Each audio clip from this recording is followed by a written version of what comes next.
ఆంధ్రప్రదేశ్ రాజకీయాల్లో మాజీ ఆర్థిక మంత్రి బుగ్గన రాజేంద్రనాథ్ రెడ్డి, ముఖ్యమంత్రి నారా చంద్రబాబు నాయుడు మధ్య నడుస్తున్న ఆర్థిక వాదోపవాదాలు ఇప్పుడొక కోర్టు రూమ్ డ్రామాను తలపిస్తున్నాయి. ఏపీ ఆర్థిక పరిస్థితిపై అధికార ప్రతిపక్షాల మధ్య అంకెల వేదికలే ప్రధాన ఆయుధాలుగా మారాయి. రాష్ట్ర రుణాల చిట్టా, ఖర్చుల తీరు, ఆదాయ మార్గాల క్షీణత ఈ అంశాలపై బుగ్గన రాజేంద్రనాథ్ రెడ్డి స్పందిస్తున్న ప్రశ్నలు, వాటిని జతచేస్తున్న కాగ్, సిఏజీ నివేదిక, ఆర్బీఐ గణాంకాల ఆధారంగా చంద్రబాబు సర్కారుకు గట్టి పరీక్ష పెడుతున్నాయని చెప్పడంలో అతిశయోక్తి లేదు. చంద్రబాబు ప్రభుత్వం విడుదల చేసిన శ్వేతపత్రాన్ని మాజీ మంత్రి బుగ్గన కేవలం క్షమించమని కోరే పత్రంగా అభివర్ణించడమే కాక, దానికి కౌంటర్గా తానే వివరణతో కూడిన ప్రజెంటేషన్ ఇచ్చారు. ముఖ్యంగా అధికార పక్షం చెప్తున్న రుణాల అంకెలకు, వాస్తవ గణాంకాలకు మధ్య ఉన్న భారీ తేడాను ఆయన లేవనెత్తి చూపారు. ఉదాహరణకు, ప్రభుత్వం శాసనసభ సమర్పించాల్సిన రుణాల వివరాలు కంటే కాగ్ యొక్క నెలవారీ ఇండికేటర్స్లో ఉన్న అసలు అప్పుల మొత్తం చాలా ఎక్కువగా ఉందని ఆధారంతో సహా నిరూపించారు. కేవలం అంకెలను తప్పుగా చూపడం, అసెంబ్లీని తప్పుదోవ పట్టించడం రాష్ట్ర విశ్వసనీయతను దెబ్బతీస్తుందని, ఇది ప్రజలను మోసం చేయడమే అవుతుందని ఆయన చేసిన విమర్శలు పదునైనవి.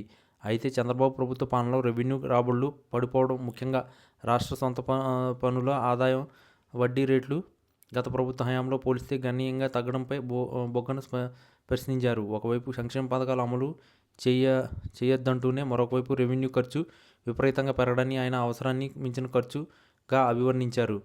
అప్పులు తేల్చి మన్నికైన ఆస్తులు సృష్టించమని ప్రభుత్వం చెప్పుకున్నప్పటికీ మూలధనం వ్యయం తగ్గడం, బడ్జెట్ వెలుపల అప్పులు పెరగడం ఆర్థిక దుర్వినియోగానికి నిదర్శనమని బుగ్గన తన వాదనలో బలపరుచారు.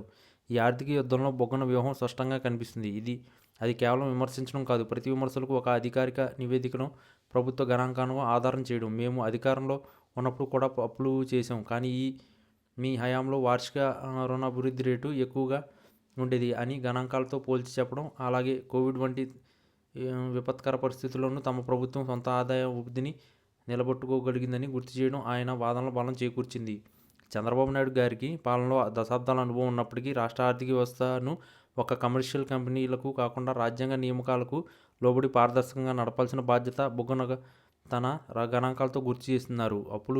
అప్పులను దాచడం, కేవలం అభివృద్ధిపై దృష్టి పెట్టాలని చెప్పడం వెనుక ప్రజలకు నిజమైన ఆర్థిక పరిస్థితిని తెలియకుండా చేస్తున్నారనే అపవాదను బుగ్గన తన నివేదికల ద్వారా ప్రజల్లోకి బలంగా తీసుకెళ్తున్నారు. ఈ ఆర్థిక ఆధారాలు యుద్ధం ప్రస్తుతానికి కేవలం రాజకీయ సవాలుగా మాత్రమే ఉన్నప్పటికీ, భవిష్యత్తులో పాలనపై ప్రజల విశ్వాసంపై తీవ్ర ప్రభావం చూపే అవకాశం ఉంది. ఈ గణాంకాల యుద్ధంలో విజయం ఎవరిదైనా రాష్ట్ర ఆర్థిక క్రమశిక్షణ చర్చ మాత్రం ప్రజల్లోకి బలంగా వెళ్తుంది.